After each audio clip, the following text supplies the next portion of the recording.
Hello there and welcome to another one of these Lexical Lab 1 minute English videos. If you like this video, make sure you subscribe to our YouTube channel and check out our website www.lexicallab.com to find out more about the online courses we offer.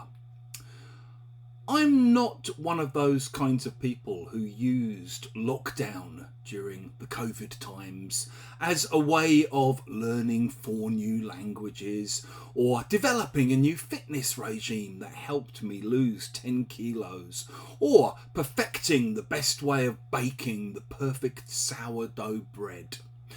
One thing I did learn to do though, in fact the only thing I learned to do during lockdown, was make kimchi. You can see a little sample of my kimchi there. I now have this Saturday morning ritual where I basically prepare and get ready my week's supply of kimchi. For those of you who don't know kimchi, it's a kind of spicy Korean fermented cabbage. Kind of fermented with lots of ginger and garlic.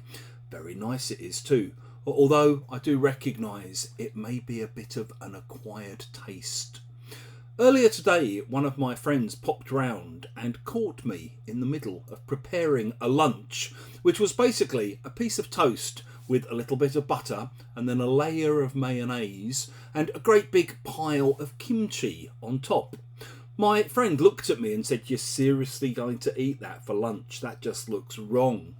"Hey," I replied, "don't knock it till you've tried it."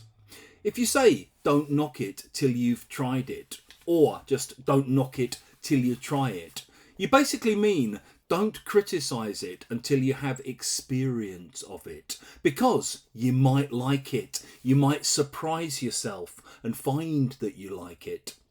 We often use it about food. So you might say, for example, "Oh, seriously, cold pizza for breakfast? That's so wrong." Hey, don't knock it till you've tried it. Have a piece. You might like it. "Oh, you dip your chips in mayonnaise? That's just wrong." Hey, don't knock it till you've tried it. You might like it. Give it a go. If you've enjoyed this video, please do click the like button. It helps other people find out about what we do. Please do share it with your friends, your students, your colleagues. And in the comment section below, we'd love to see examples of little conversations where you think you might say, "Hey, don't knock it till you've tried it."